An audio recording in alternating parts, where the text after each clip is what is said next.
members of the academic staff, officers and members of the university community, and the man of the hour, Professor Errol Miller and Mrs. Miller. Distinguished ladies and gentlemen, good day and welcome to the launch of the second volume of Errol Miller's Elections and Governance, Jamaica on the Global Frontier, the Colonial Years, 1663 to 1962.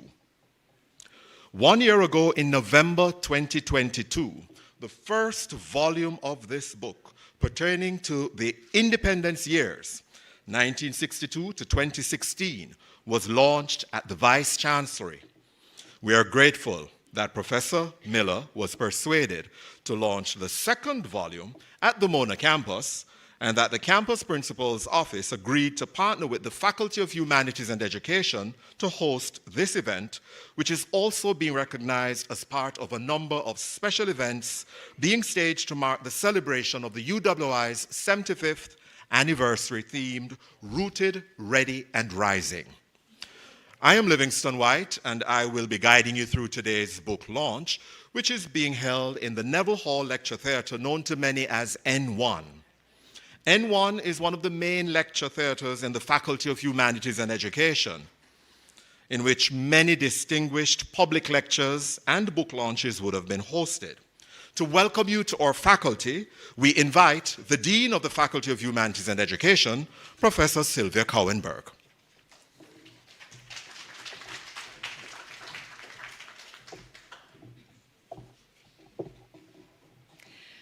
Thank you, Dr. White, for the introduction and for doing the hard work that protocol demands, and therefore I will say all protocol observed.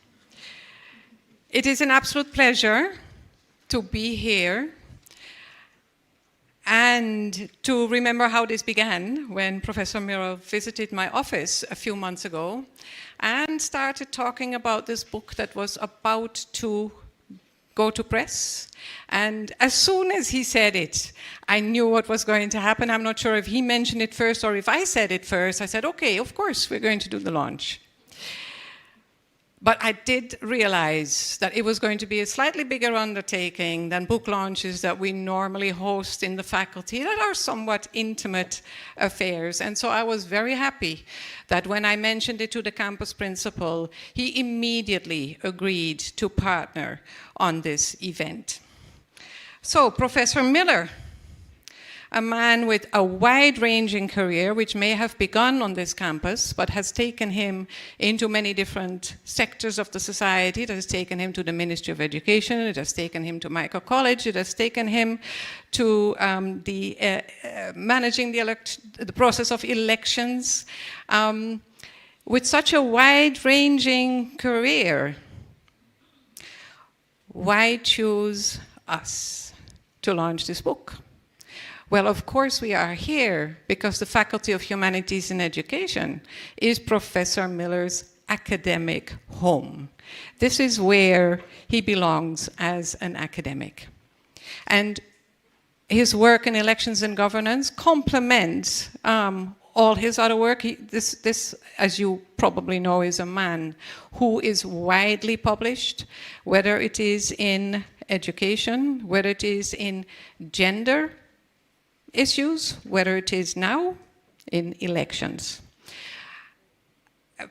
Professor Miller revealed to me that he was not entirely sure that he should be meddling in historical studies, since he does not consider himself a historian, which is why we brought a historian on board today to make sure that, you know, this was all above board, okay? So, Professor Miller. We also partnered with some other people that you brought on board, and you're going to hear a bit more about them later, so I'll leave that for now. But you're already seeing, I think, the evidence of their presence. Professor Miller, thank you for giving us this opportunity. Vice Chancellor, thank you for arranging your plans around this book launch. We are very grateful. Esteemed audience, friends all, thank you for joining us here today. I know some people are joining us online as well on UE TV, which is live streaming this.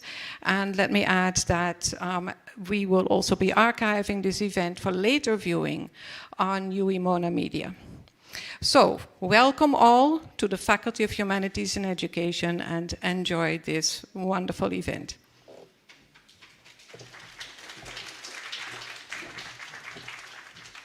Thank you, Professor Cowenberg. The Honorable Bruce Golding, former PM of Jamaica, former Prime Minister, sends his apologies as he is traveling. The Faculty of Humanities and Education joins in the celebration of the launch of the second volume of Elections and Governance, Jamaica on the Global Frontier, the Colonial Years 1663 to 1962, and we're pleased to have collaborated with the Office of the Campus Principal in hosting today's book launch. To deliver greetings on behalf of our campus principal, please welcome Deputy Dean of Research in the Faculty of Medical Sciences, Professor Marvin Reed, who will address us now in his capacity as Deputy Principal. Acting Deputy Principal. Acting. I'm from Hollywood. I'm from Hollywood, colleagues.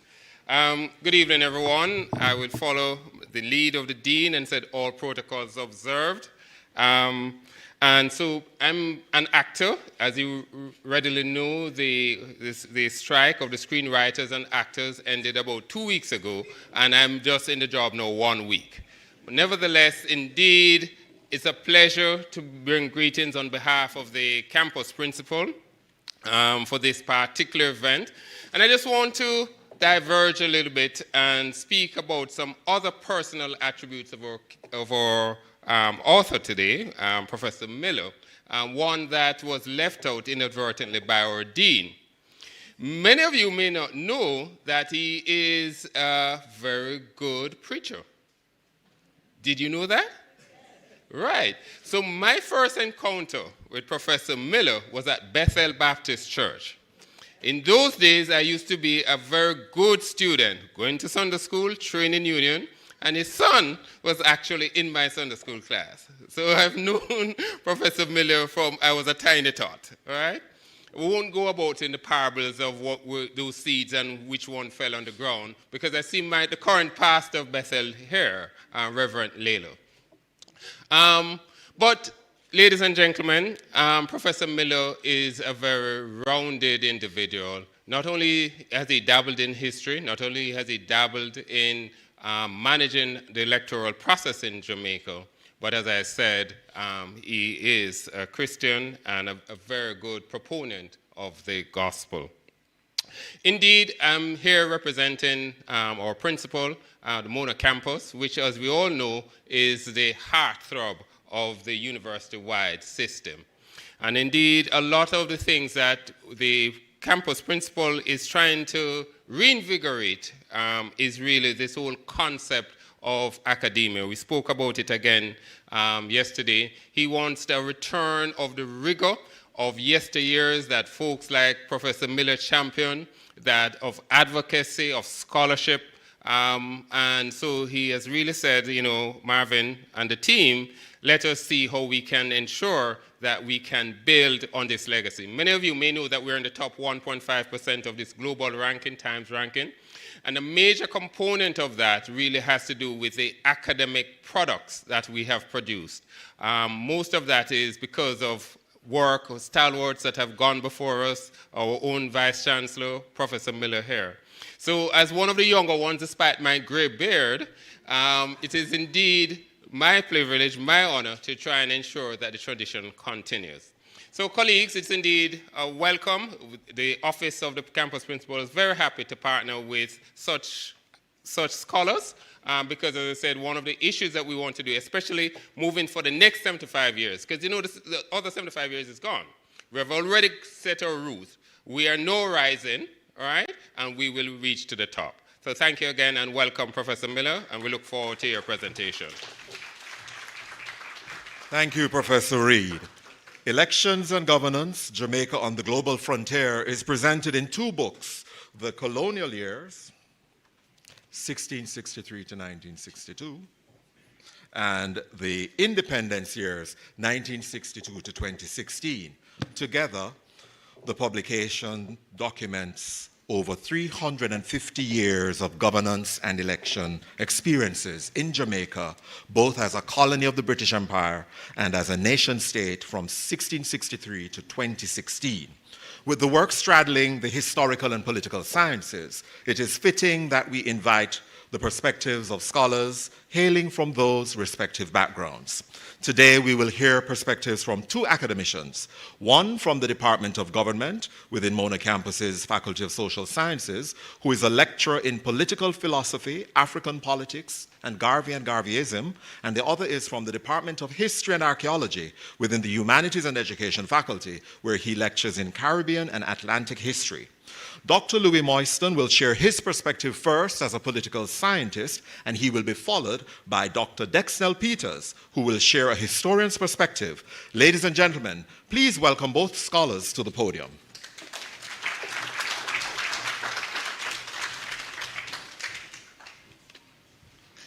Good afternoon. I too will, all protocols reserved.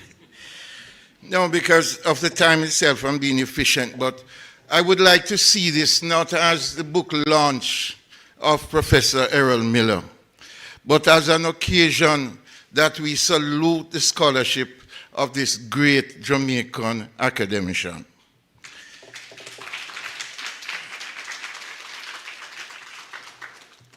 I cherish the opportunity to speak at this occasion because Professor Errol Miller, his works, particularly those in education, they have inspired me so much in terms of my own study and also the use of his works in the classroom. And during the 1970s, for example, now Professor Miller is the kind of person who appears every time you need him. In the 1970s, there were progressive changes in education in this country. 70s rather, in the 80s, reversals, challenges in the 1990s.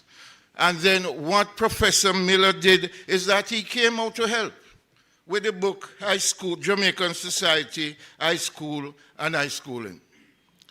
Then after that, it was a crisis generated by the explosion in gender politics, when the leftists were still hanging on to class struggles and ridiculing Professor Miller's work in Men at Risk to look at the marginalization of men in the Jamaican society. And the statistics that he used, especially in education, is something that I don't think that we have paid significant attention to since. Now, since Barbados took the route of becoming a republic, there has been this discussion in Jamaica that we need to escalate the process. But for me, it is so difficult for anybody to have a one-tier constitutional change just to say that we should become a republic. What I think should happen is that I think governance, election and governance, Jamaica on the global frontier, the colonial years, 1663 to 1962, should become a document around which we develop some programs to discuss the matter of constitution in this country. There are many people who do not have a clue as to what a constitution is. There are many people who do not understand the history of constitutional changes in this country and the moments that inspire constitutional changes, and this is where his book comes in. For example, he really spent a lot of time to deal with the neglected aspect of Jamaica's history. When you look from 1663 to 1838, that first period, then we look at 1838 to 1865. And there's the other program, period, 1866 to the 1890s.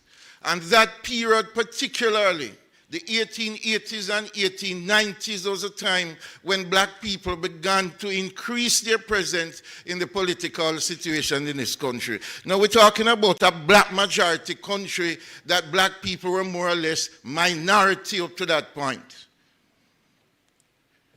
Now, let me just get back to Jamaica society and high schooling, because I think it is more than significant in the sense that we hardly have historical books on Jamaica in a very serious sense in things like education.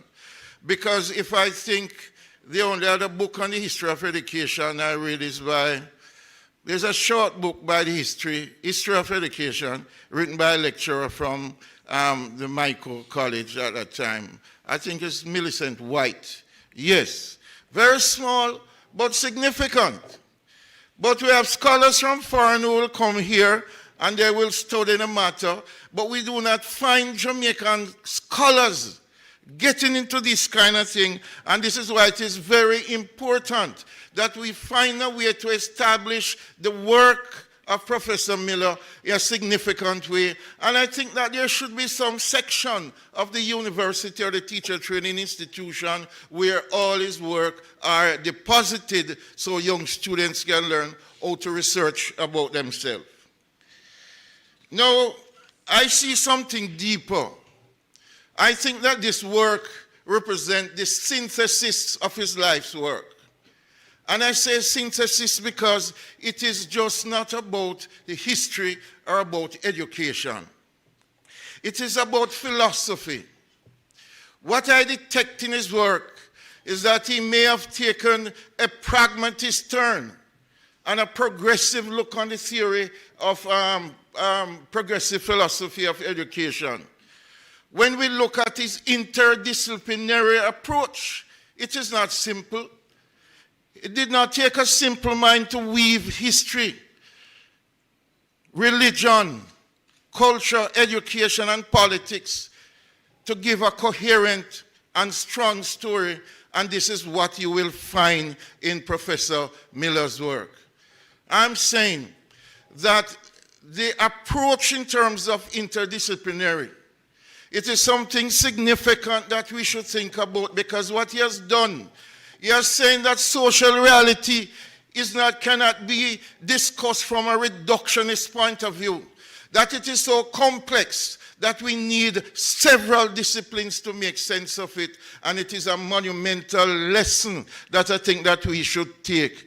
I, for example, see this whole interdisciplinary thing as a way to encourage critical thinking, cross-discipline collaboration, so we can produce some new work in this country. I repeat, this work represents the synthesis of Professor Miller's life work, and I think that we should find a way to develop some kind of public education program on the Constitution out of this book, and also to develop courses. Political history.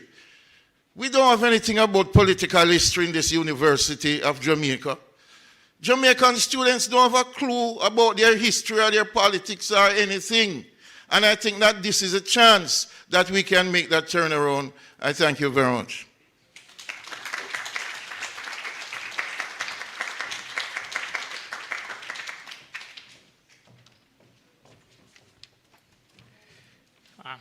Good evening, everyone. I'm very grateful for the opportunity to share some brief remarks on Professor Miller's new book, Elections and Governance, from the perspective of the discipline of history. I'm especially appreciative of the opportunity because this is the kind of book that I've envisioned writing later in my career. I found the book to be very accessible, and appreciated the way in which it highlighted the modern day relevance and the benefit of an understanding of history. This is one of the two aspects of the book that I wish to comment on in my brief remarks. But before I get to the modern day relevance, I want to situate the book in the wider historiography of governance in the colonial Caribbean. Professor Miller writes in his acknowledgement that he was, and I quote, deeply grateful to scholars who wrote histories anthropological, sociological, and it goes on to list a number of them. Scholarly works which included elections and governance during different eras of Jamaica's history. And that the book connects written works of periods of Jamaica's history between 1655 and 1962, with specific focus on elections and governance of the country from the perspective of people who chose Jamaica as home, end quote. So I want to spend a bit of time reflecting on some of the historical works that have previously addressed elections and governance, with the aim of highlighting the need of Professor Miller's impressive new synthesis. Perhaps the last part of the quote I just read might be the most significant, and that is a focus on the local Jamaican perspective. Some of the more prominent earlier works covering political history of the Caribbean includes works such as A.B. Keats' Constitutional History of the First British Empire, which was first published in 1930, D.K. Fieldhouse, The Colonial Empires, A Comparative Survey from the 18th Century, which was published in 1967. And today, both of these works would sort of be considered a very old-fashioned way of doing political history. More recently, Gabriel Paquette's The European Seaborne Empires, published in 2019, provides a sort of meaningful critique of these previous imperial histories and gives an accessible and substantive understanding of the legal and overall political framework that underpinned British colonies, including the British Caribbean. On a lesser scale, other historians like Jack Green and Andrew O'Shaughnessy have written on legislatures and political culture specifically in British America, including North America and the Caribbean. All of these are the kinds of works which include themes related to elections and governance for individual colonies. Yet, places like Jamaica often get lost in the massive or broader and often more metropolitan-focused narratives being framed. Historians such as Edward Braffett, Gad Human, Swid and Wilmot have provided even more specific focus on the political history of Jamaica, with particular focus on the 18th and 19th centuries. Professor Miller's synthesis of all these kinds of works and more provides a new go-to source for understanding the overall political history of colonial Jamaica. Elections and Governance provides historical analysis of long-term developments spanning over 300 years that then informs some reflections on modern Jamaica. The book's 17 chapters cover perhaps 4 main phases of Jamaican colonial history.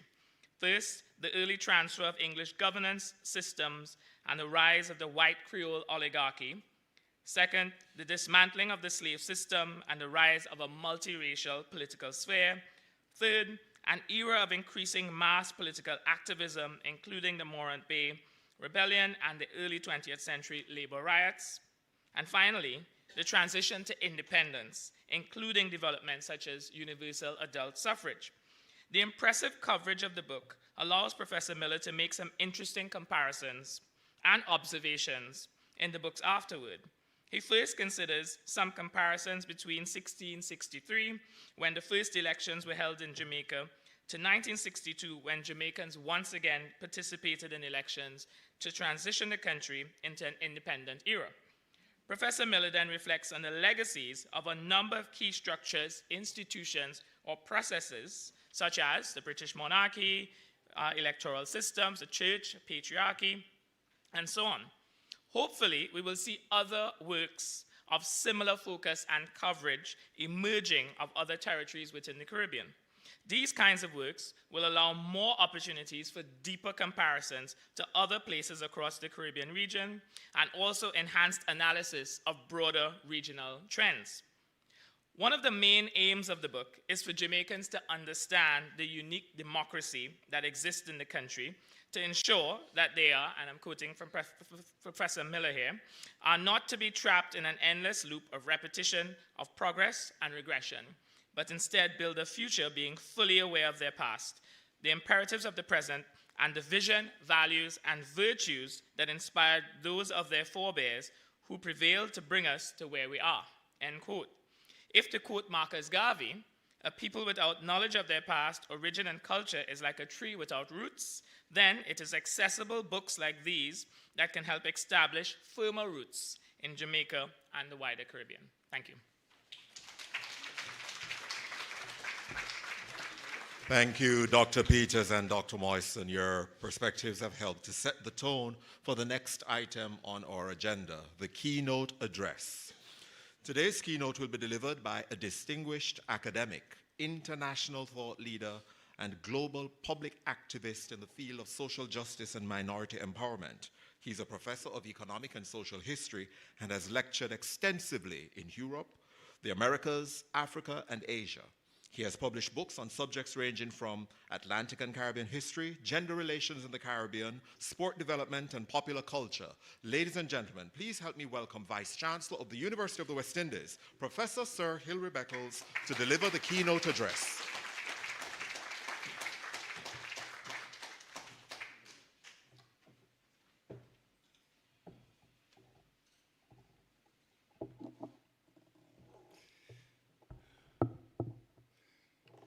Very good evening, everyone.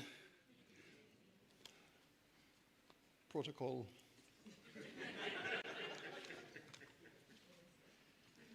Is observed. But of course, I must recognize Professor Miller, my old comrade, and Lady Miller. You might not know this, but the three of us share the same birth date. The three of us were born on August 11. So that's a special bonding in and of itself. I felt a need to take advantage of my position here on this podium. But first of all, I thought I will look at you to see whether or not you would be a generous audience. And I think you are. And therefore, you will allow an elder to just share a moment of nostalgia, which is good for the souls of us senior citizens. I had to say this. I gave my first ever lecture in this room. 43 years ago, when I joined this campus, straight from graduate school, and I came here to give my first lecture.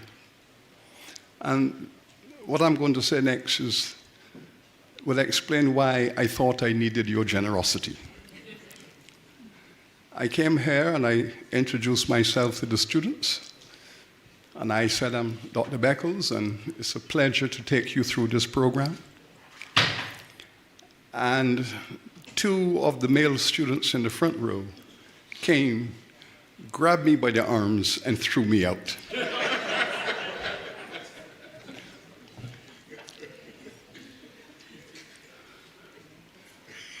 I then went to the faculty office to explain to my dean, Neville Hall, what had happened. He came and he brought me over and he introduced me to the students. Now, the students, of course, thought that I was one of them. I was one of them, and I had not yet received my first salary in life. So I was decked out in my T-shirt and my jeans and my Jesus sandals. And I looked like them. And of course, that became the basis of a lasting friendship with two students. One of them now sits in the cabinet of Jamaica. The other, his parents were farmers in Portland, and when he told his parents what he had done, for the rest of his student years, his father would bring me at least once per term a truck full of fruits and vegetables.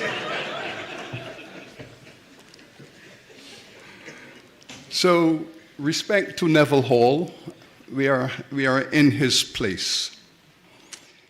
But respect also to Prof. Miller, because when I arrived here, he was not yet at the top of his game, but he was emerging as a great scholar and advocate of justice, democracy. As Dr. Moyston said so clearly, he was a man engaged in all of the major discourses in Jamaica. So in a sense, he was a mentor. And it's within that context that we became friends, because I respected him as a senior scholar in my faculty.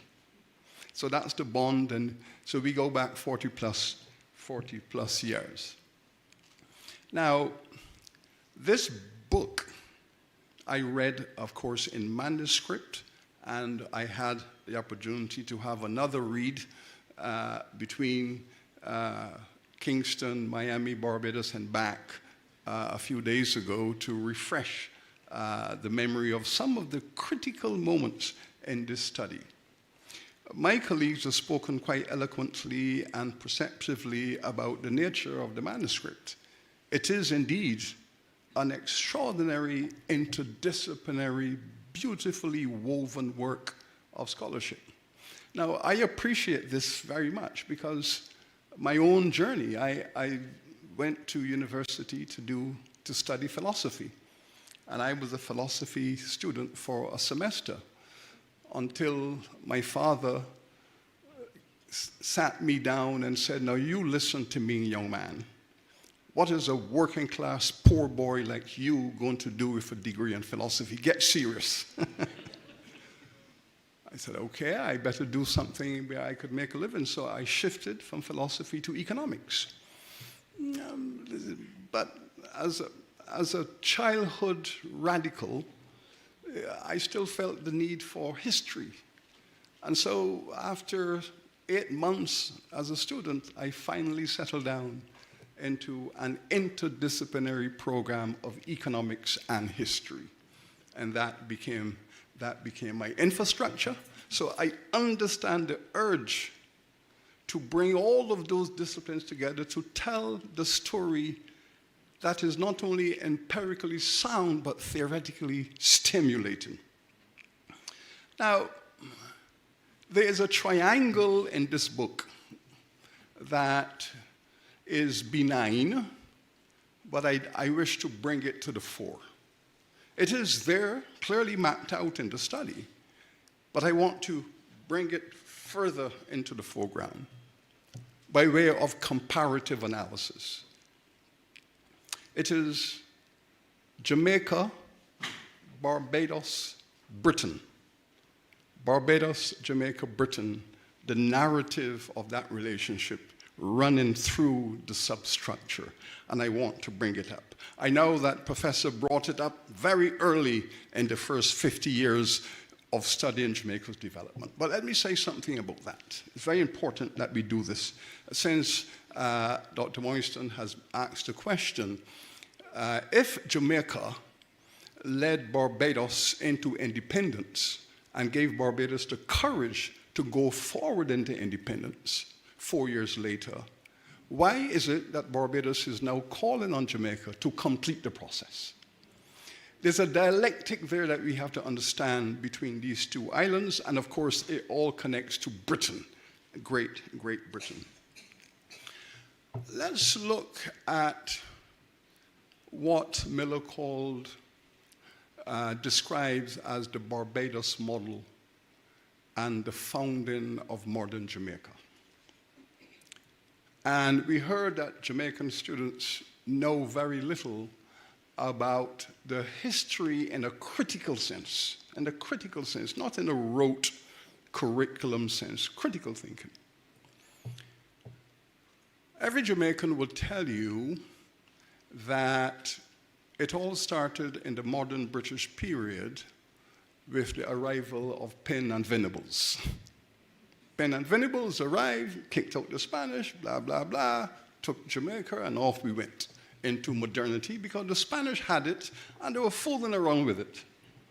You know, a few subsistent farmers planting enough food to eat, and some indigenous people up in the mountains, and yeah, but really a beautiful, magnificent geographical space. But all of these people lack the tools to exploit this infrastructure. Okay. In comes capitalism. Penn and Venables, of course, were in Barbados, planning the invasion. The invasion was planned in Speightstown, Barbados. Penn and Venables were given the resources. By then, the slave owners of Barbados are now the richest men in the Americas. They were the ones who 20 years earlier started the sugar and slavery stuff, made a fortune, and now they're looking for a big place to expand. So they go to Britain, they try to negotiate, said, okay, permission granted to take a big island from the Spanish, any one that you can find. Okay. So Penn and Venables set out, financed by Thomas Modiford. Thomas Modiford is the governor of Barbados. Thomas Modiford arrived in Barbados in 1647 and wrote in his narrative, "I will not leave this island. I have arrived with 100 pounds of cash in my pockets.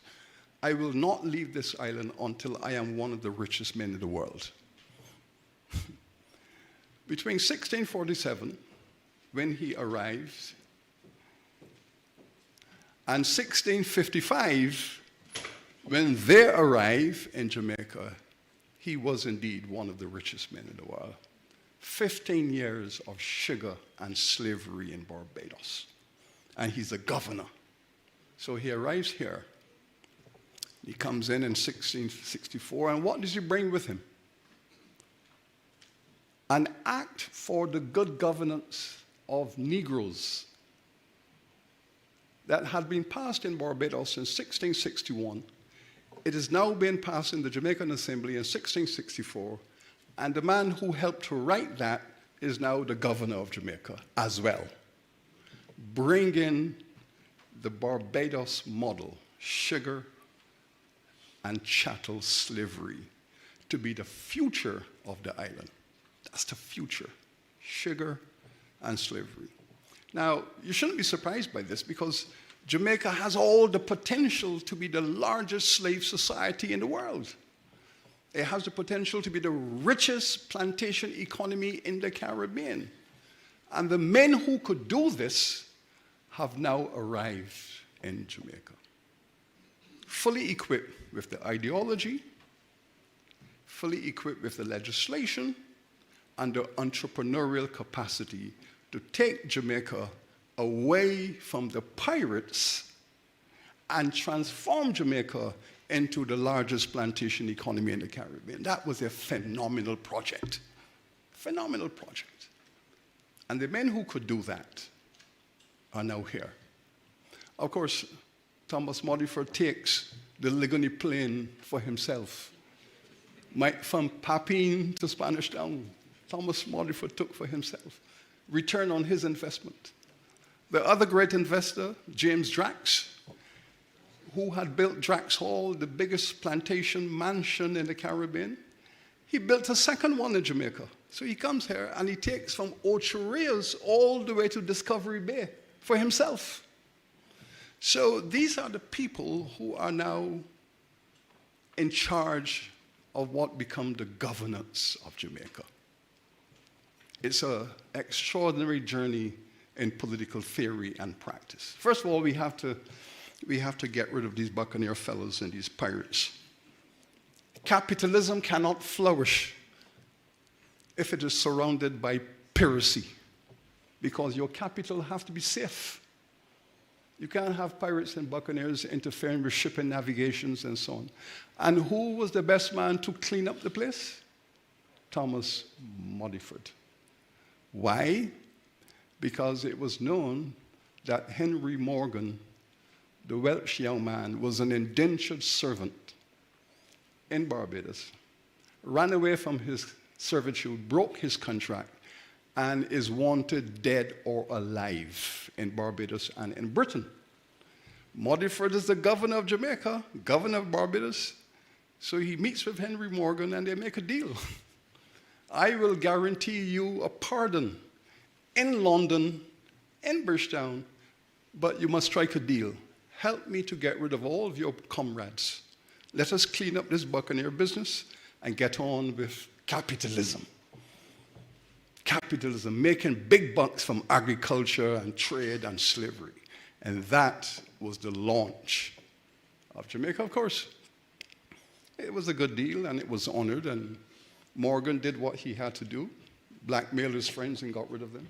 And in return, he was knighted. I'm not suggesting that you get knighted only for blackmailing.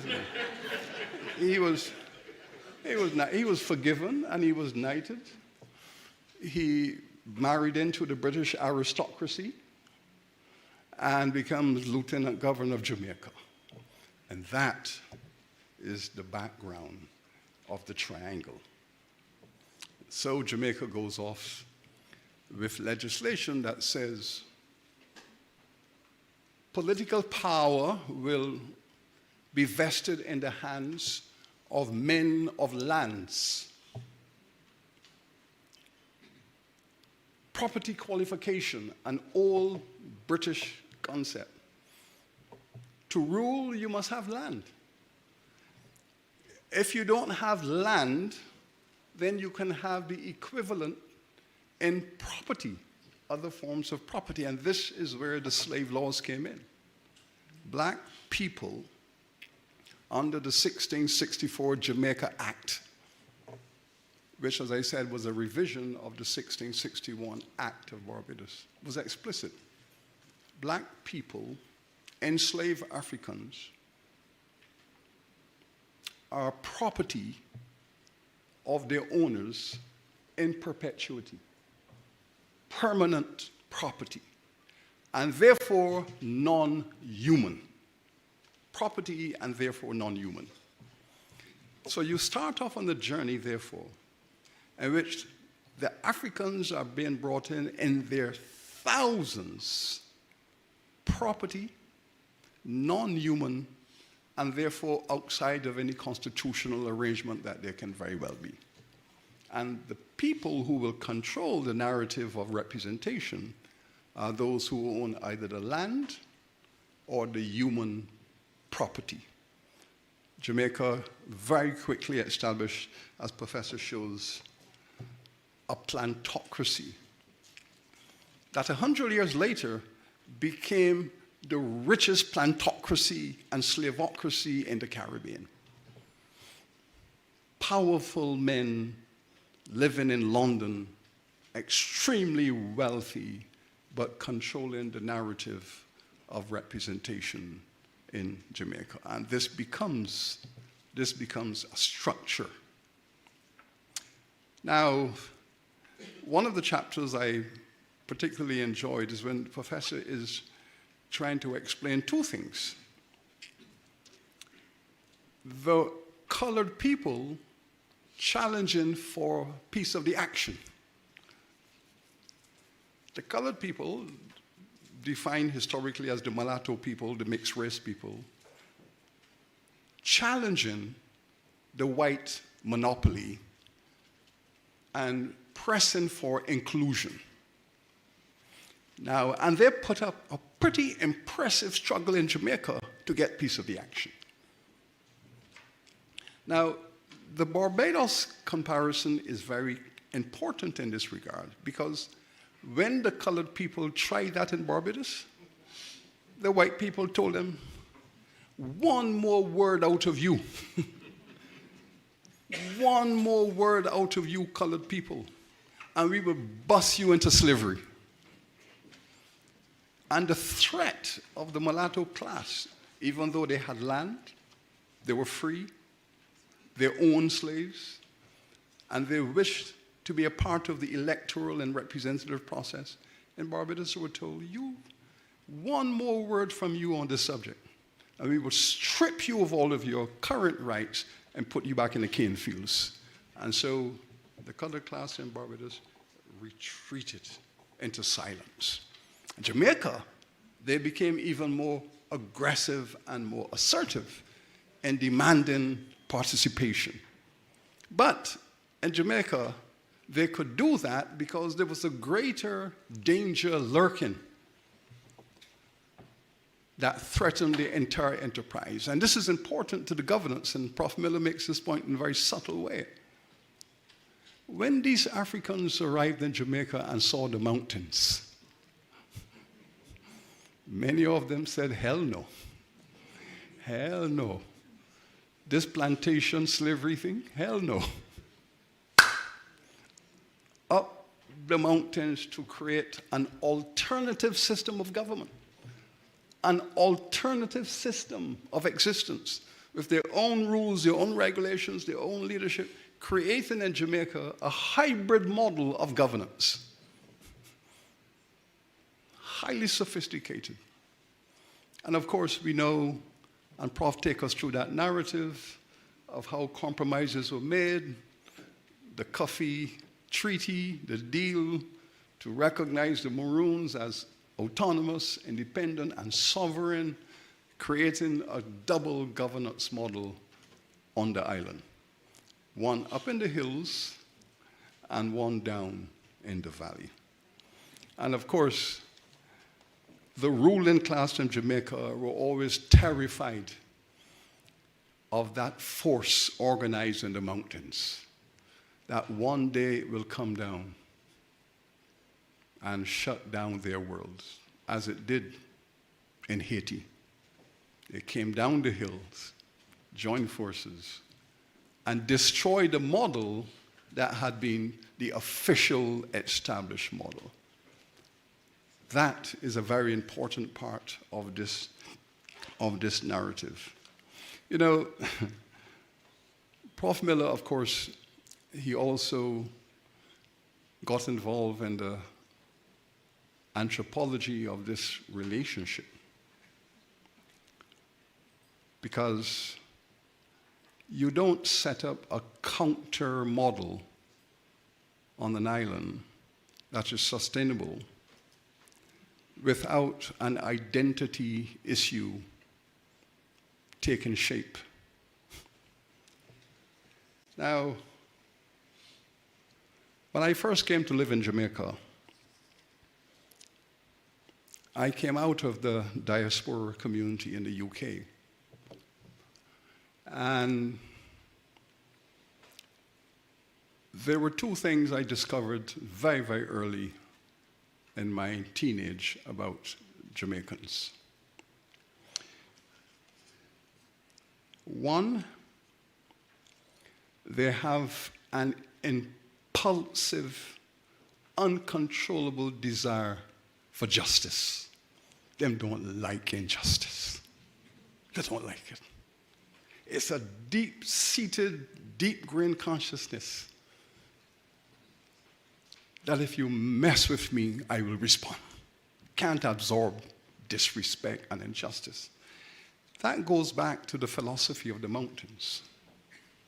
That is rooted in that migration of moving to the mountains and setting up a permanent state of revolution.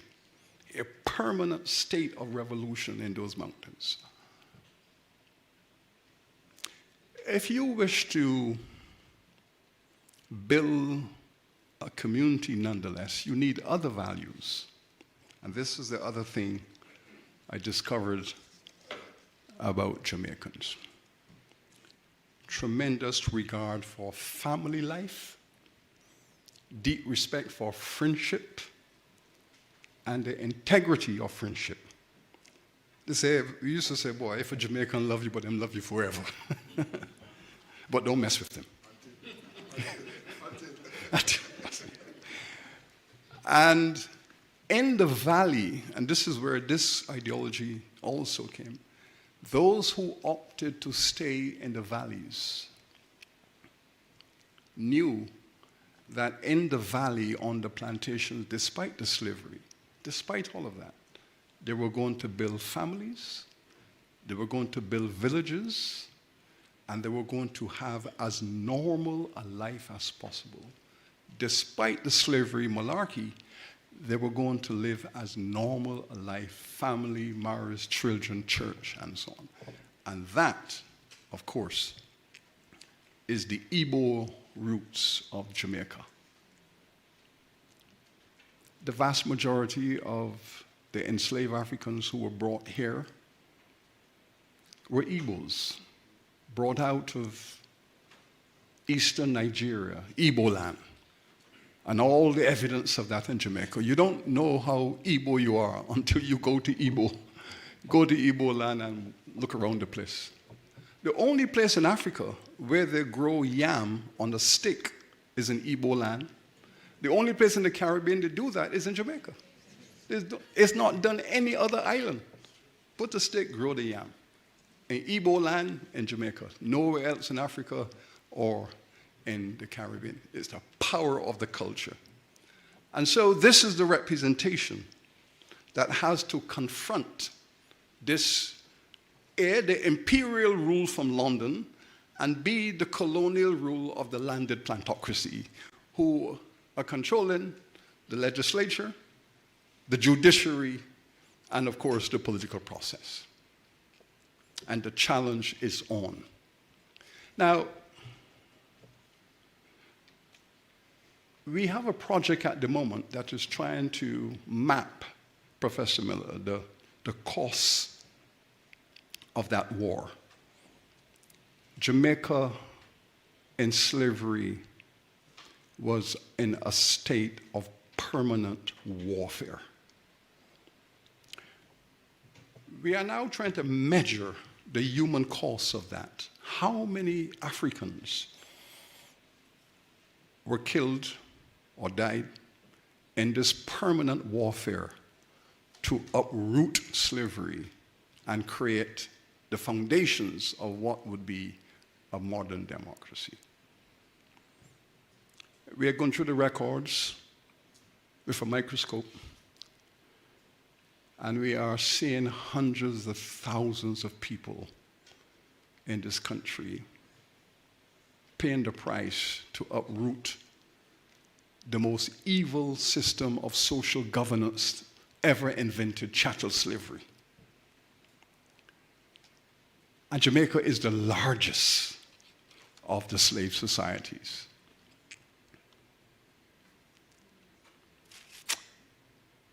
$1.5 million Africans brought here. 1.5 million Africans. At emancipation, there were about 600,000. You know, you have to feel the power of those demographics to understand what governance was all about. The comparison again with Barbados. 600,000 Africans were brought to Barbados. 600,000 Africans were brought to Barbados in slavery. At the end of slavery, there were 83,000 remaining. How do you reduce 600,000 people to 83? You're talking of a form of governance that is designed and structured to be genocidal. It's a genocidal system of governance that the majority of the people do not matter in terms of governance and civil society. Your purpose here is to supply labor. And when you cannot supply the labor, you die and you are replaced. And that's the governance model that lies at the basis of this book. And then it goes into emancipation. At emancipation, the fundamental principles remain. And this is why Morant Bay is so critical. If you say that that act of emancipation is the harbinger of liberation, and then it cannot be applied, then you're talking about the greatest form of deception imaginable, not acceptable. And it was not acceptable because what this book shows is this attempt by a ruling class to normalize monopoly control of power. And the masses of people having a problem with that existential reality. And then you pass an act of emancipation. And the act itself is the most racist legislation ever passed in the British Parliament. And the question is, how can I say this? How can I say that the act of emancipation is the most racist legislation ever passed in the British Parliament? It is simple because for 300 years, the British Parliament had been denying the fact that they had converted black people into property. They had converted them into chattel and real estate. That was their constitutional identity. They were denying it. They said it wasn't the British Parliament. It's the colonial leaders who have done this. It's not the British Parliament. It's the colonial legislature that has done this. Of course, that was nonsense. But in the Emancipation Act, they had to pay the slave owners compensation. They had to pay them property compensation. Because you are taking away people's property and you had to compensate them full market value. Having appropriated their property, you had to compensate them. And therefore the Emancipation Act begins with, we finally recognize that our 700,000 Africans in the Caribbean, they are our property. And we're taking that property away from those who own it, and therefore we had to compensate them property value, $20 million in cash. Finally admitted that they had converted us into non-humans, property and chattel. So the struggle continues. The struggle had to continue, and this is why Bogle in 1865 and his comrades, and the reactions were not surprising. You challenge us and we put a rope around your neck. I mean, it is as simple as that. You want to break our monopoly power, so we're going to send a message to you mulatto people. Gordon, we're going to put a rope around your neck. And Bogle, so we're sending two messages. One to the incipient challenging colored people, and the other to the black people who believe that they have a stake and a right to a stake in the nation that's emerging. The most brutal ruling class imaginable was the ruling class that controlled Jamaica. And we know this because we compare and contrast. We look at all the islands, we compare and we contrast. And this option for the ultimate solution, this almost genocidal, pathological desire to take black life at all costs, rooted in these governance models. Thus, the 20th century is where Professor ends his narrative, the revolution of 1938, and the consequences of that. I arrived in Jamaica a decade after the Walter Rodney riots. After young black people in Jamaica,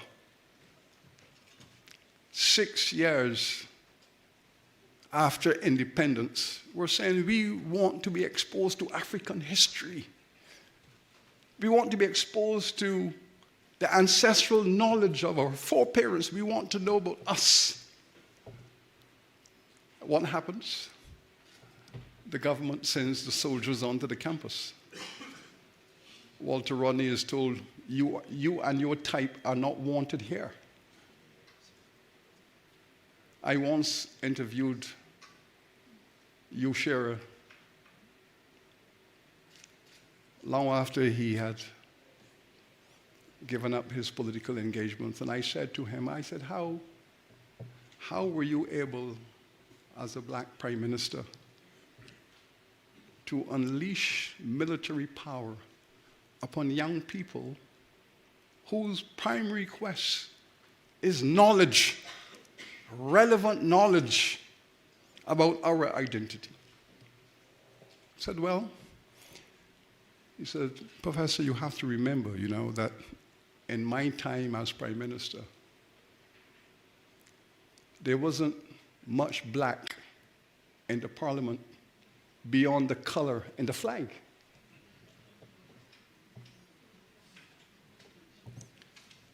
And we have moved from 1655 to 1968.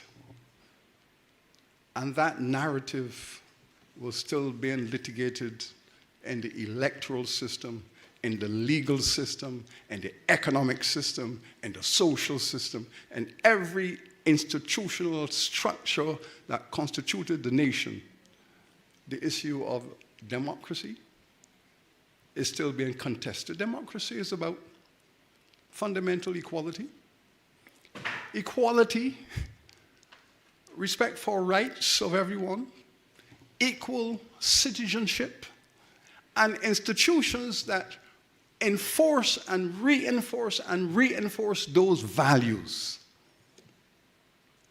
We have to thank Professor for giving us 300 years of sound empirical evidence and theoretical insights.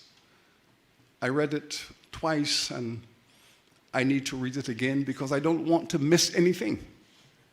Because to know Jamaica is to know what is constituted in this book.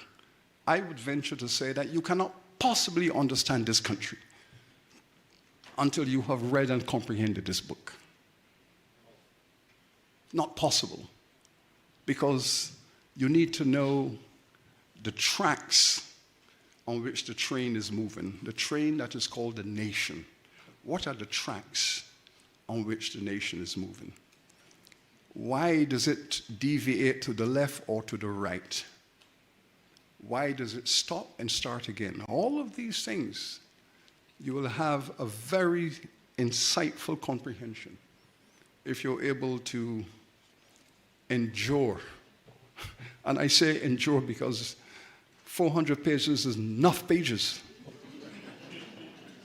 Enough pages. But 400 pages that pull you in, you are pulled in and you want to read more and and you're constantly saying to yourself, now I understand this, now I know why, now I know this. Dr. Moxon, you talk about the progress of the 70s and then the reaction of the 80s. Well, you know of what I speak. This is a book that will help us all to understand the tracks on which this nation is moving and the directions it is taken. Professor Miller, we cannot thank you. We cannot thank you enough. Our young scholar said he wishes to write a book like this when he has a beard like Dr. Moxon. This book, I agree with you, cannot be written by a short pants man. This is a long pants man. This is a long pants man's book, Professor. And we know he will have his long pants in good time. Thank you very much, and blessings. Thank you.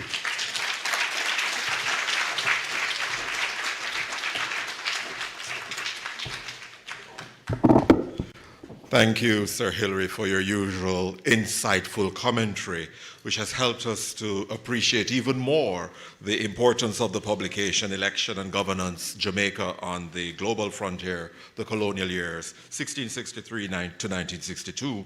I pause to acknowledge the presence of the Chairman of Campus Council, Dr. the Honorable Earl Jarrett, Pro-Vice Chancellor and Principal of the UWI-Mona Campus, Professor Denzel Williams, and Deputy Campus Registrar, Jonathan Archie. Earlier, I announced that you would have come here later, and you are now here, turning me into the most trustworthy moderator. See, I tell you they'll come, they'll come. Now, naturally, having heard our Vice Chancellor's reflection, I know we're now eager to hear the response from the author of the book being launched today. He is a leading Jamaican educator with a distinguished career spanning private and public service over 5 decades and has received numerous awards internationally for his work. He has been a high school science teacher, university lecturer in science education, college principal, university professor, chancellor of a university college, permanent secretary in the Ministry of Education, independent senator in the Parliament of Jamaica, a president of the Teachers Association, a chairman of the board of the State Broadcasting Corporation, chairman of the Electoral Commission of Jamaica, a researcher, an international consultant, chairman and member of several school and college boards. Ladies and gentlemen, Professor the Honorable Errol Miller.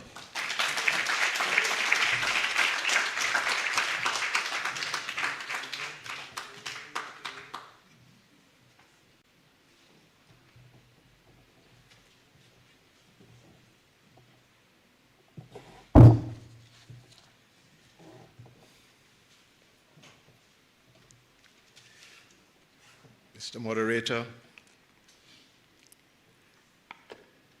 Vice Chancellor, Principal, Deputy Principal, Chairman of the Campus Council, distinguished ladies and gentlemen all.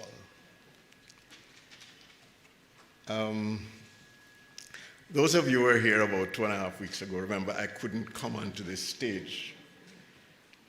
I spoke down there. This was at the Errol Miller Biennial Lecture, because the day before I had slipped at home and injured my knee.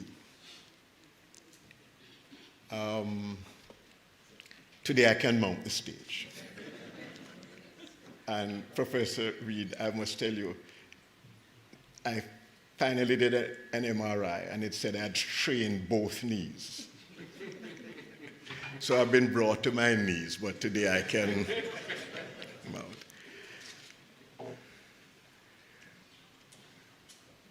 I want to acknowledge Dr. the Honorable Earl Jarrett and members of the Electoral Commission and my former, I have to be careful, twin when I was there, Dr. the Honorable Dorothy Pine McClarty.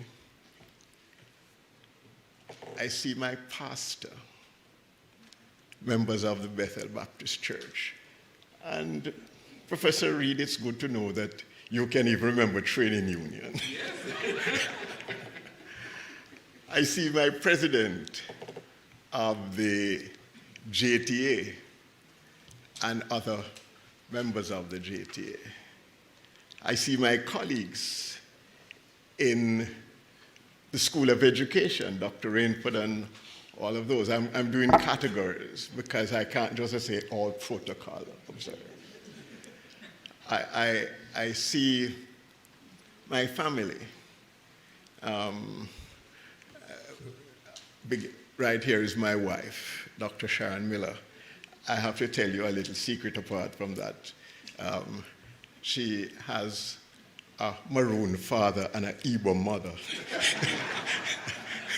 Figure that out.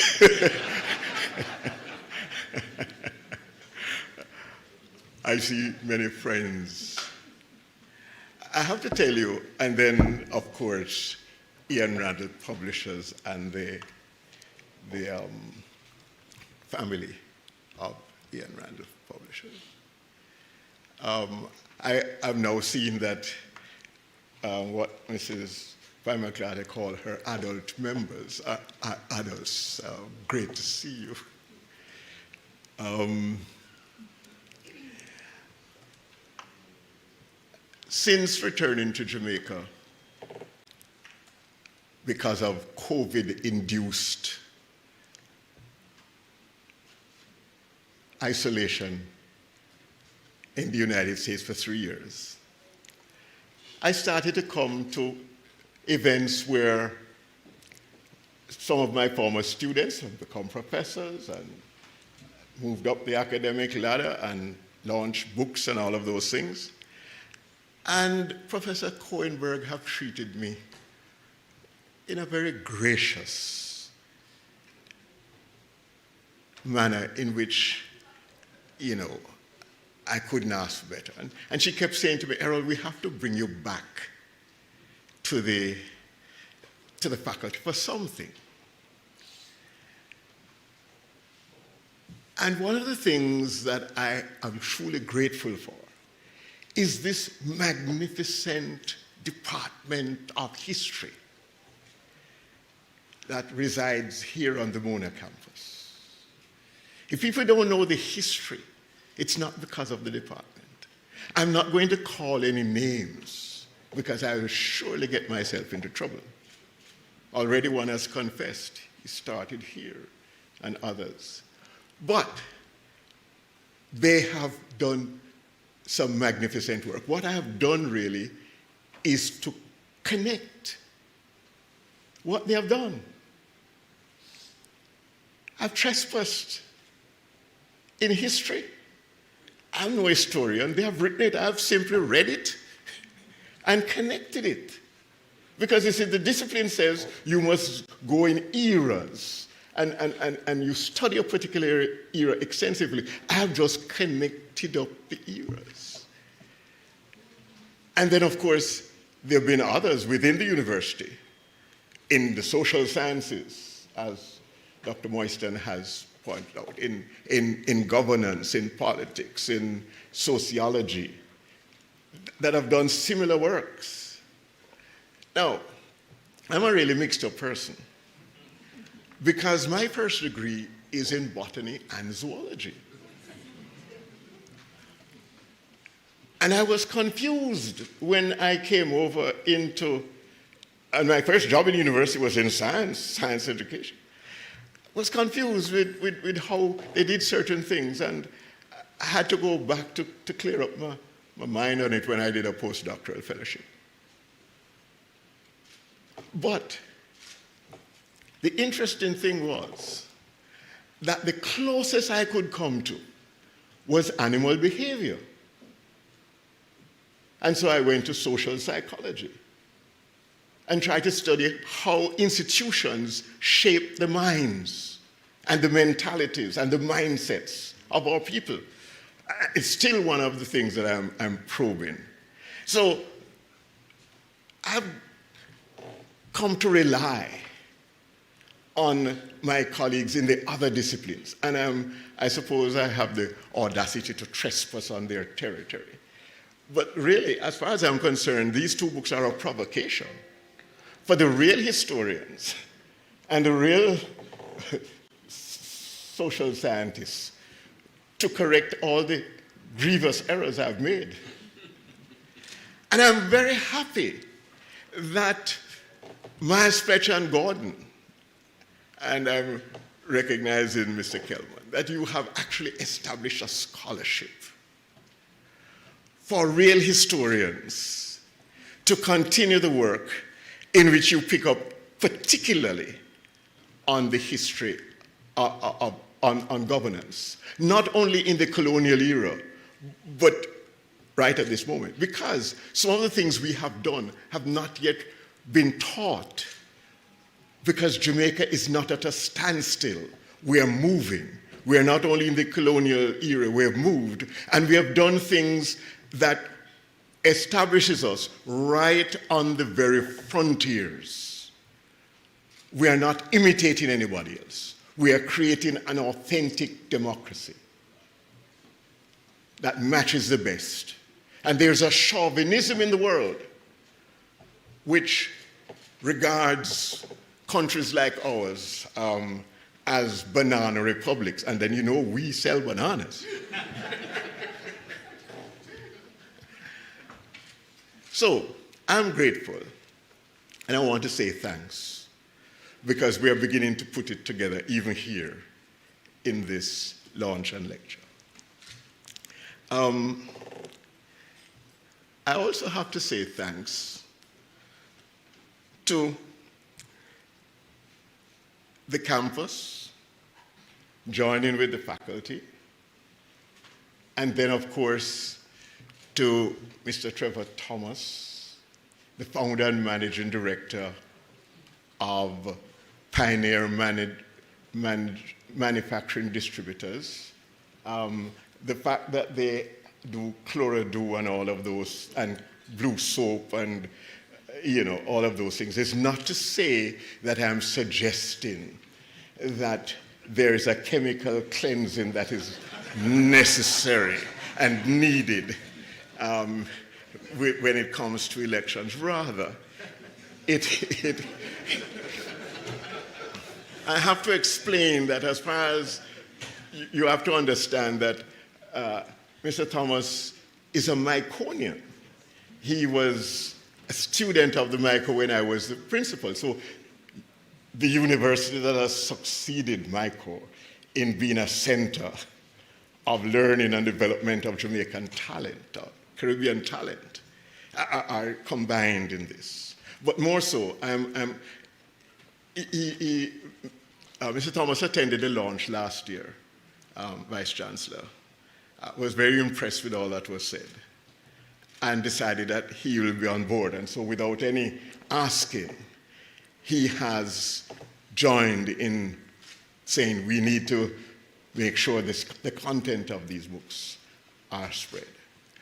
But more so, what I appreciate more than anything else, that after a short stint in teaching and then years in business, Mr. Thomas has established a company that is at the cutting edge of what private enterprise in Jamaica should be in terms of the development of local talent, in terms of being able to compete with the best in the world, and to do it all here, and to give back to the community. So I'm very happy, Mr. Thomas, for your sponsorship.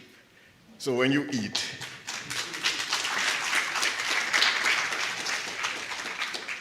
now, I also have to thank Ian Randall Publishers. Ian Randall Publishers has the most impressive publications of works done in the Commonwealth Caribbean, with over 400 titles. That's a lot. And when I presented, I won't make a point that Mr. Randall was also once a student, not at the Myco, but at Excelsior. But what you have to respect Ian Randall Publishers for is that they have developed this impressive collections that when you come to look at it, is saying what we have done and how we have produced intellectually. Because you see, at the root of what is happening in the world today is the fact that we are not intellectual. We can only do things with the hands, but not with the head. Now, when I presented, I wrote one book. When I presented it to Ian Randall Publishers, they said it was about close to 1,100 pages. They said nobody is going to read anything of that. Now, I find it ironic. So much emphasis is being placed on reading and literacy, and when you write something, people can't read past 20 pages. What kind of thing is that? That don't make sense. But it's true. So I had to write a conclusion to the colonial years and an introduction to the independence years so that both could stand on their own. And so it's really 1,200 pages now. So I leave you to work out that. I have not written for the tweet and the soundbite and the video clip and the meme. You can do that to attract attention. But in terms of getting down to substance, people to read and understand, you better take on the text. And I find that young people are reading some long tomes. Some of those things, I've seen my daughter read 800 pages, you know, and of that nature. I want also, I see some of my Calabar brethren here, and I recognize them because, you see, when you begin to talk about Igbo, they come from Calabar land. And I'll tell you this, I discovered that I am a red Igbo. No joke. My parents moved to an area in Cashew Park Road when somewhere around 9, 10, and I love cricket, and I would, you know, to join cricket you have to first field. And then you get a bat, you get a ball, and you get a bat.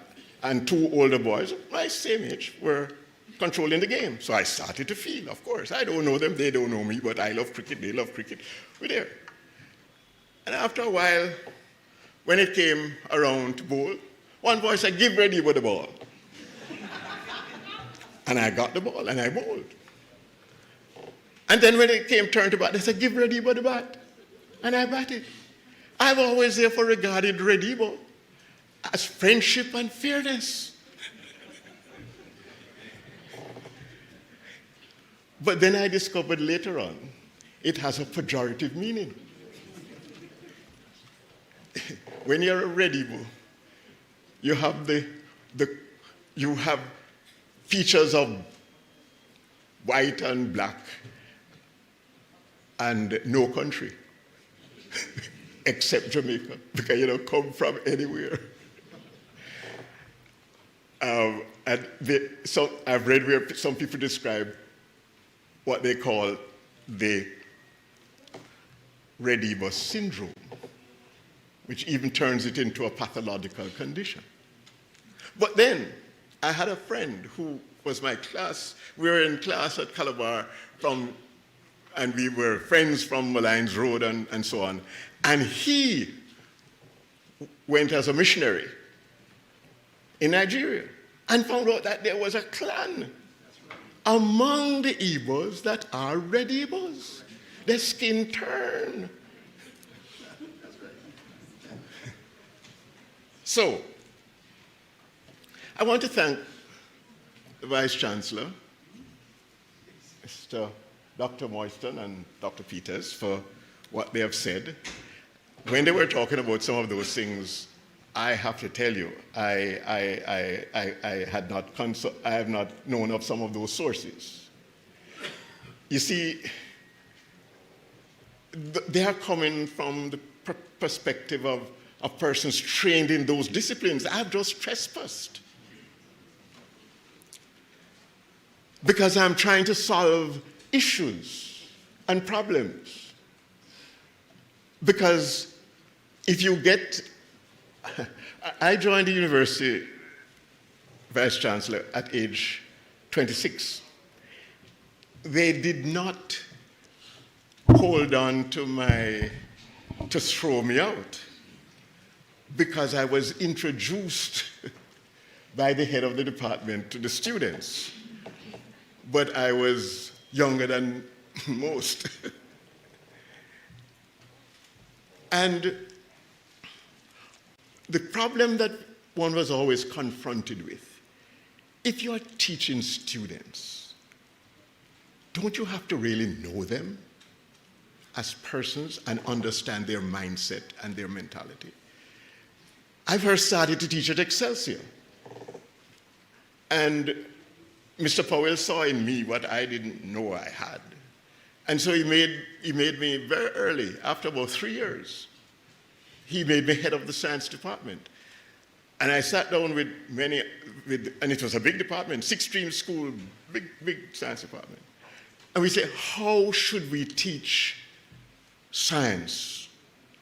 And we decided to allow the other teachers to teach. We the more experienced member of staff, and I was only that age, would teach the law school, forms 1 to 3, and sixth form, and everybody else, the 4th, 5th, and 6th. And they would teach the brighter students, and we would teach the ones who are said to need to be struggling. But how did we start? To deal with the matter of curiosity. Everybody is into critical thinking and creative expression. But the beginning of all of this is curiosity. And so what we started to do was to teach them, here is the topic. What is the question? What is the question? And that has stayed with me throughout life. We cannot be content with just taking things as we see them. We have to look and argue something. So there are two people who are not here this evening that I want to particularly thank as well. One is the Most Honorable P.J. Patterson, and the other is the Honorable Bruce Golding. Both of them are traveling, and I've given their excuse for coming. But here's, former Prime Minister Patterson wrote the prelude that connects both books. One of the strange things about prime ministers is that they read. Be careful what you write. They read. And they have long memories. And Honorable Bruce Golding wrote the foreword to the independence years. I noticed Vice Chancellor did not plead guilty to writing the foreword to the colonial years. But when I started to write this project in 2016, I went to 4 people to interview them. I still have the little book in which I recorded their interviews. I went and spoke with the Honorable P.J. Patterson, the Honorable Edward Seaga, the Honorable Bruce Golding, and Dr. Paul Robertson. Why? Because during the tenure at the Electoral Commission, I learned of between 1976 and 1979, in the most violent period of Jamaican history, when the whole society rose up and said, no, what is happening is absolutely unacceptable. The leadership of the country, of both political parties, heard. And 8 of them met secretly to design a way to move away from the colonial past and the structures of which the Vice Chancellor spoke so eloquently, embedded in deep animosity and exploitation, winner take all. Whoever wins the government takes everything and does everything to control. They said, no, we're going to move away from that. And they designed the EAC and put it into law in 1979. It didn't stop the violence, because the 1980 elections are the most violent in our history. But 37 years later, in 2016, we had the most peaceful election in the history of the country, with the Honorable Dorothy Pine McClarty as chairman. The government changed by 1 seat. Nobody questioned that they had lost unfairly. Every losing candidate, that's a miracle. If you understand elections, that's a miracle. For every losing candidate to accept that they lost fairly is a miracle. More than that. And this is where you really test something. There were mistakes made by the electoral officials. But everybody accepted the mistakes as honest mistakes. Human error. And the country held together on that 1 seat. The government didn't try to undermine the opposition, and the opposition didn't try to obstruct the government. and the country held together. That, to me, said this thing had to be written. But I didn't write it from the position of a historian or a social scientist. I wrote it seeking to answer questions. Okay, so this happened, and these people acted in such a noble and patriotic fashion as statesmen. No, there was a ninth. The ninth person was the Prime Minister, Michael Manley. And let me tell you something. We don't understand the power of prime ministers. Because if he didn't agree, none of what the others came to could happen, because he has to give up the power. To remove the electoral system from the control of the party in power and to have a number of conventions and norms and oaths that people will voluntarily accept, where the superior body, the parliament, will take the word of the lesser body, namely the Electoral Commission, and pass it into law if all the members are unanimous. So, okay, great event. I'm a little bit of a contrarian. So my question was, how did we come to this? What happened before? And so I began to go back. Then I realized you have to go back to the beginning. Now, while I was there and doing the things, I read and I jot down things. So I knew enough when I was in the commission. I remember once teasing people that people talk about Jamaica being violent. It was Barbados that brought violence to Jamaica.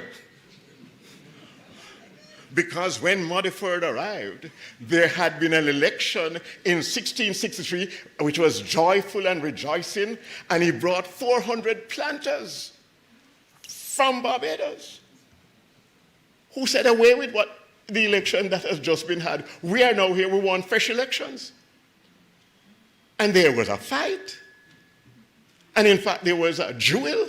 That's how people kill people in the past legally. There was a duel, and one guy from the Legislative Council killed the guy from the Assembly, all on the basis of privilege. And Reverend Gardner, writing the history of Jamaica, published in 1873, recorded that was the beginning of violence in Jamaica, in elections.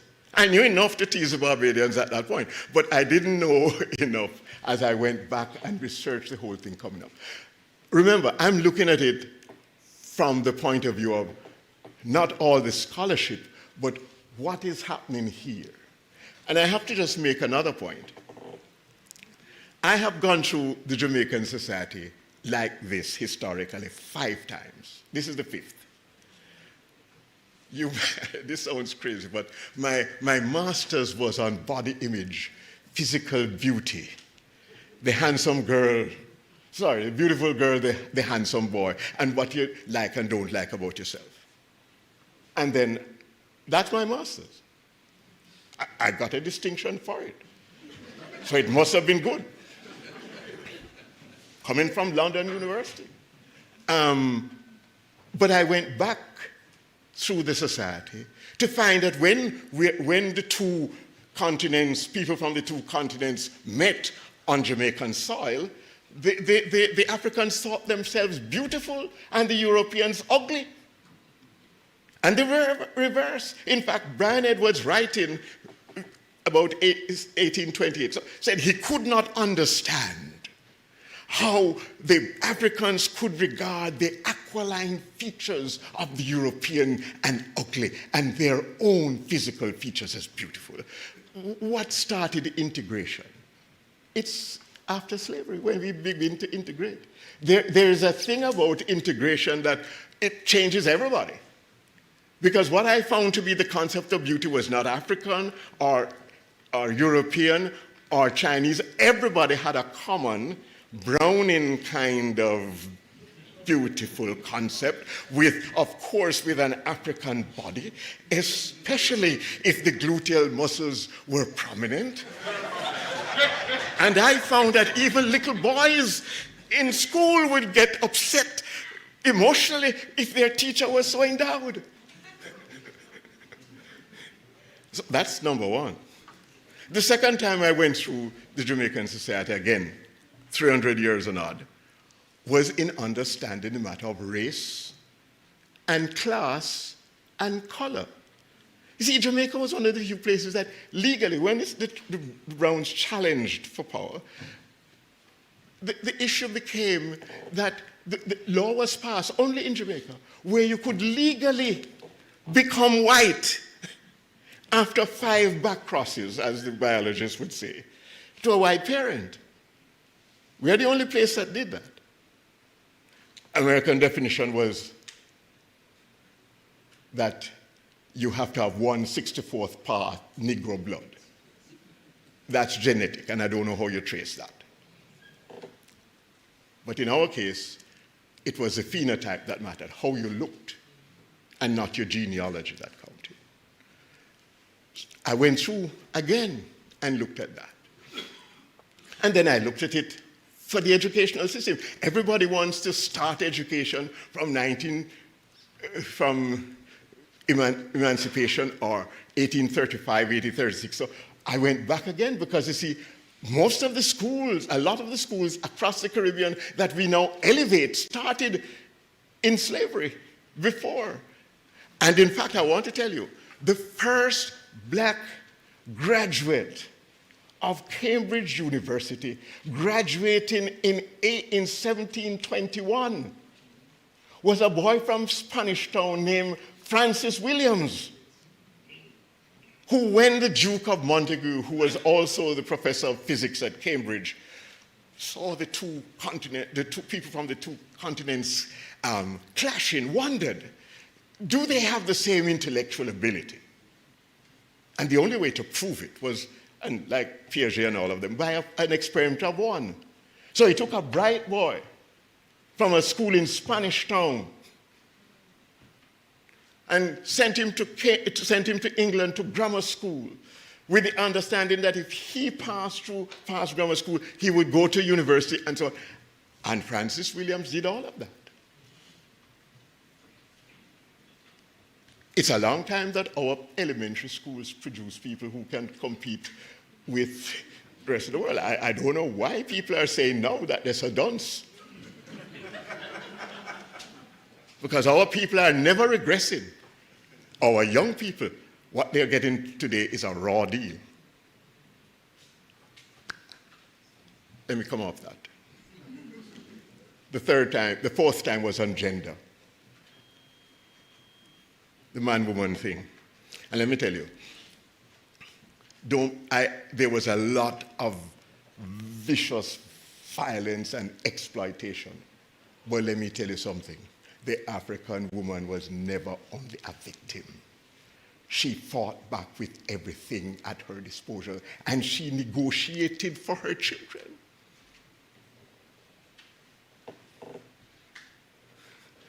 She negotiated for her children. Especially, you see, there's something about sickness.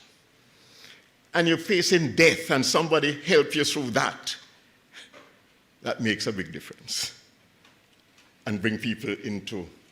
So the things that we have shown a common humanity about are not in the same spirit. You have, as I have written, the Jamaican society may be divided in work and all kinds of things by day, but it's integrated in bed at night. And you have people of all kinds of, let's leave it. And then the rumbar, called differently in different generations. That is okay. So I'm being cut off. So, all right. Let me just make one final point. And I want to address it to Sir Hilary Beckles. Sir Hilary, we share the birthdays and with Sharon and so on. We go back a long way. But I want to tell you, and you should know, that you are the premier historian of the Caribbean and rank with the best in the world.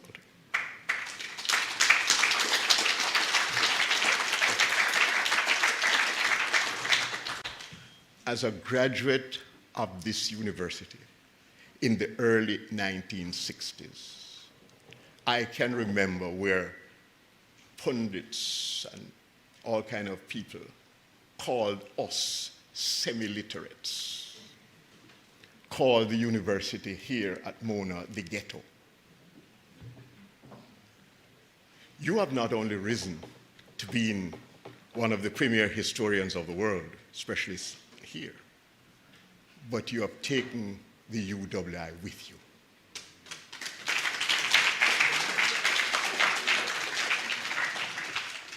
To be one of the top universities in the world. And you have done it at a time when white racism is again rising to an obnoxious level in the world, with a sophistication in the language, but a repetition of the past. And what you have done is to show them that people of African ancestry are not only good through the physical attributes of the body, but of the mind and of the intellect. Nobody who defies the status quo will not attract controversy and will not get into trouble, good trouble, will not have scars. But thank you. I want to close with one thing. One of the things about the academic community is that it seldom recognizes the matter of faith.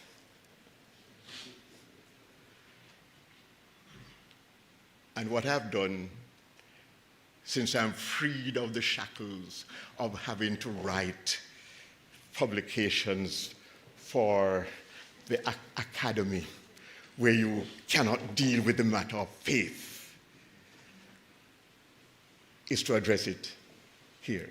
And I've traced it through the various denominations and the people and what the church has done in Jamaica, through as denominations, but as individuals called upon in times of crisis.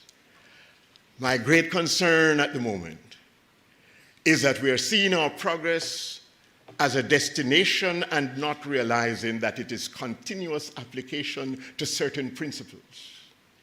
That we have to have the courage to stand up against evil, but at the same time have goodwill and love, even to those who oppose us and who we resist. And that in the end, there is a good Lord that is working out his purpose, irrespective. But in the end, it is the choice that we make. I thank you for all of this, and I wish for my country and our people, because we are not only a place, but a people, that we will find it within ourselves to cope with our present situation. Because some of the means by which we resisted slavery is inimical to us as a sovereign people, in addition to the legacy that we inherited, where you hold down and you take away, where you take, where you trick, where you declare Babylon. We must come together as one people. Thank you.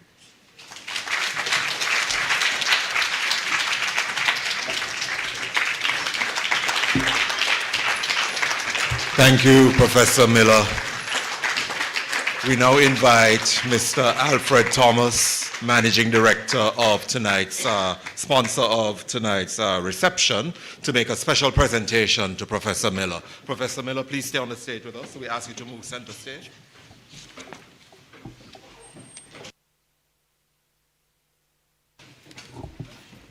And Mr. Thomas will be making a special presentation to Professor Miller and also to Dean Cowenberg. And our keynote speaker will also be receiving a special presentation. Please join us on stage.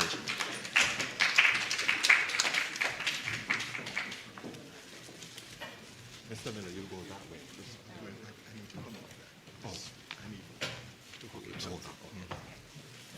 And then Mr. Thomas will be making a special presentation.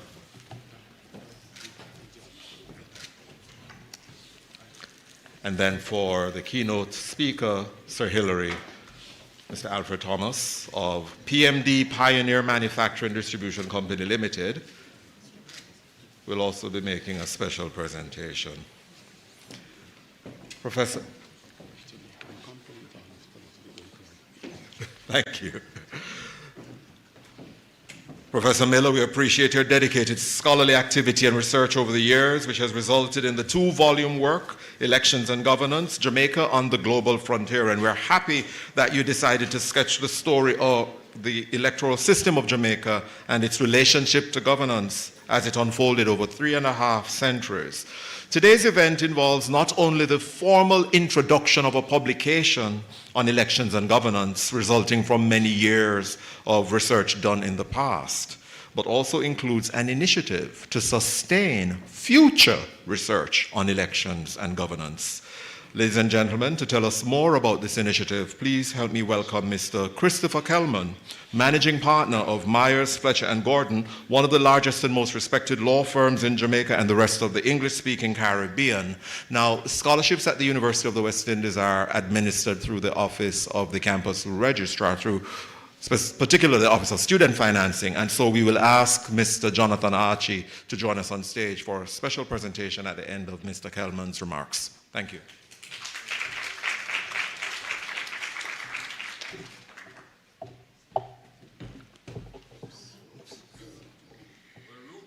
Yes, well rooted.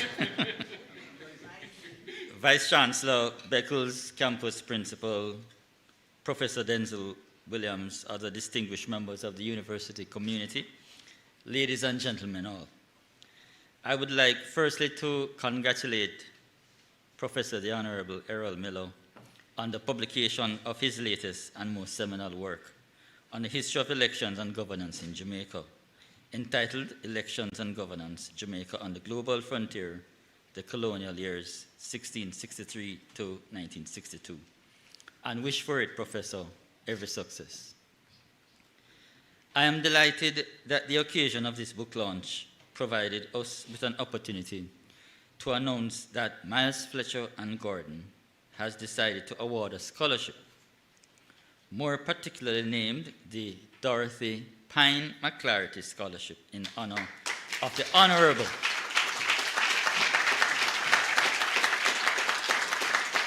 Dorothy Pine McClarty, Order of Jamaica, who recently retired from the firm after 60 years of sterling service to our firm, in particular, and the legal profession in general. This scholarship will be awarded from here on biennially to a deserving candidate to pursue postgraduate studies in elections and governance. Like Professor Miller, our illustrious former partner has given yeoman service to electoral reform in Jamaica.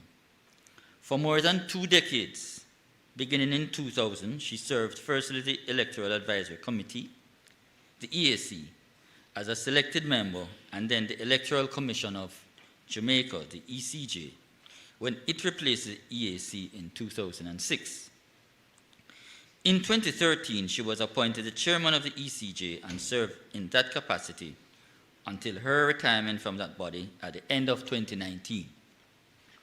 The ECJ website records that during her tenure, Dr. Pine McClarty was instrumental in the successful oversight of 4 parliamentary elections, 4 local government elections, and numerous by-elections, a residence verification project, the implementation of the electronic voter identification system,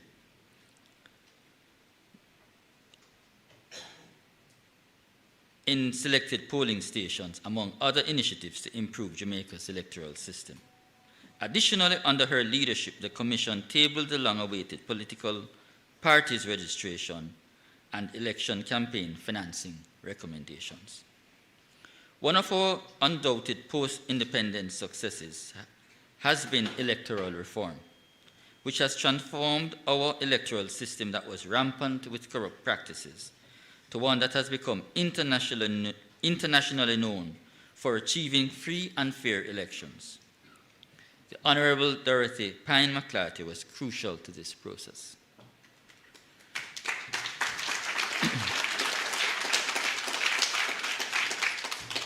But to us at MF&G, Mrs. Pine McClarty's record of distinguished public service has significance beyond her safeguarding the democratic foundations of our country.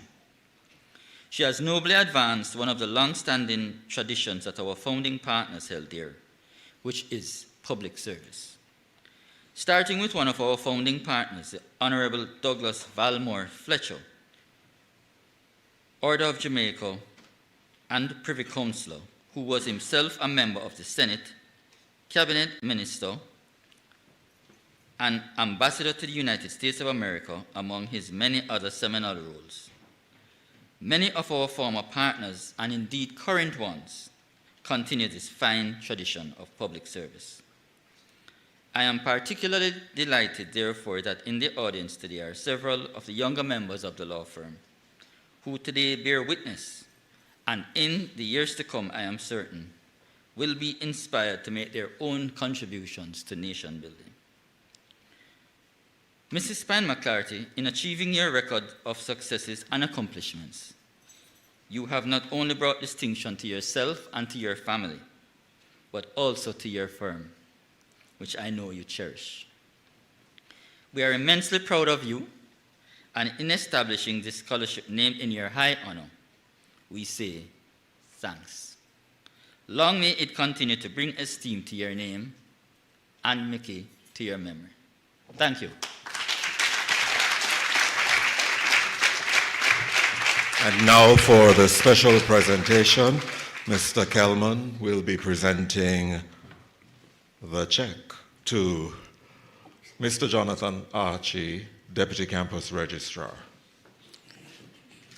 Ladies and gentlemen, a round of applause, please.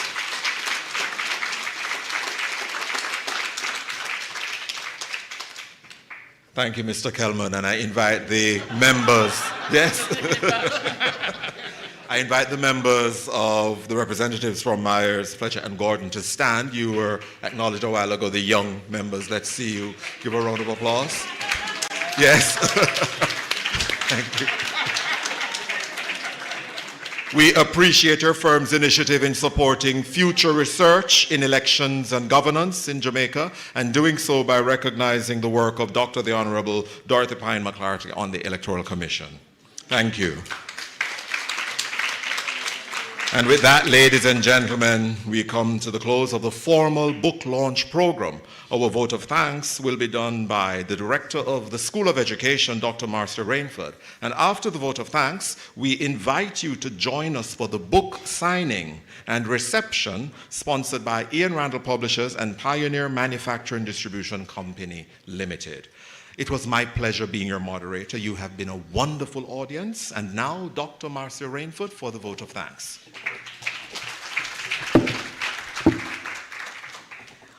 All protocols observed. I greet you, most distinguished audience.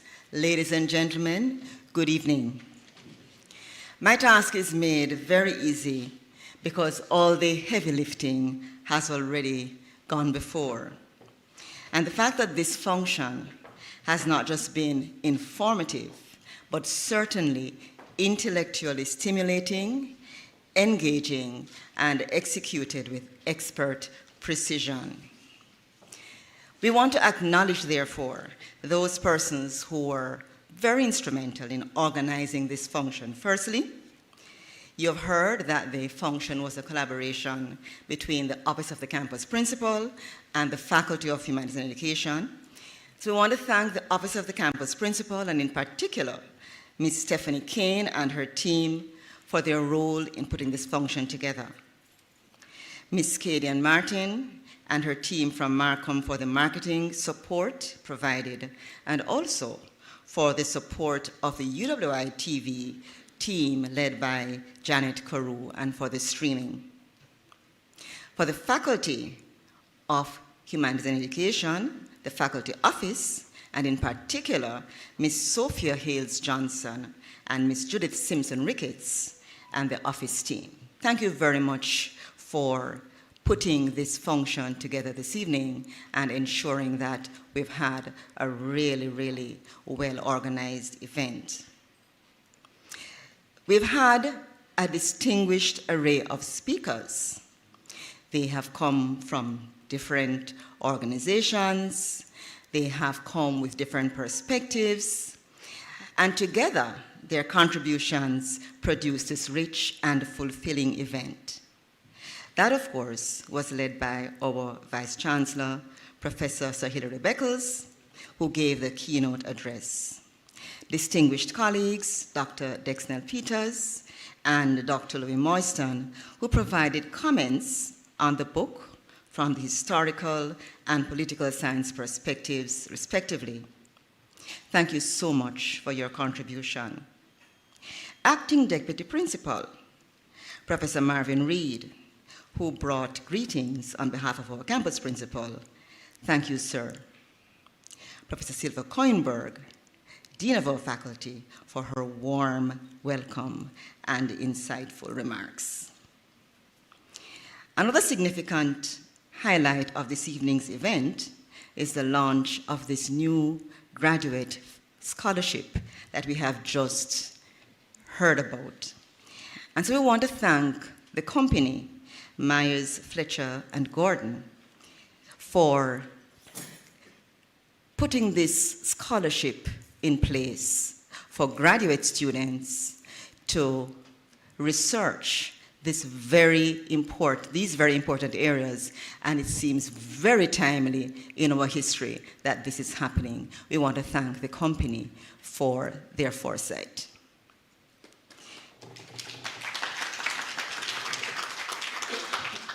Very soon, we know you've been here for some time, but when you step outside, you're going to be treated to some delectable finger foods and wines. That has been provided by Pioneer Manufacturing Distribution Company. So you're going to find it's not just the household and industrial chemicals, but they have sponsored the meal that we'll have after this. We want to thank that company for their support. Ian Randall Publishers, who they're responsible, of course, for the book display, and if you have not yet got your book, you should be able, I think, to get afterwards, and I'm not sure if there's going to be a signing, but Professor will sign, so please don't run away. Thank you, Ian Randall, for organizing this, and please ensure you get your copy of the book. Thanks to our moderator, Dr. Livingston White, for steering this function with such clinical efficiency. Thank you, Livingston. I want to thank as well the many distinguished family members, guests, friends, colleagues of Prof. Miller, the wider UWI community, for your presence and participation in this function. You have braved the weather to be here this evening, and I know that it was not an easy thing, because as Caribbean people, we're afraid of dog and we're afraid of rain. So the fact that you're here is a good show. Last but by no means least, I want to thank Professor the Honorable Errol Miller for this work. Prof. Miller, it's more than your work that you shared this evening. You shared your heart, and I'm so proud that I have come to know you, and that I know that you're a genuine Jamaican with a great care, not just for your country, but people generally. I want to thank you for the fact that you have not retired into the sunset, but you have continued your work and you have left a rich legacy for us, not just in the School of Education, but in other disciplines because of how you see yourself and your role. I pray God's continued blessing on you and ask that you will not give up, you will not stop. Thank you so very much.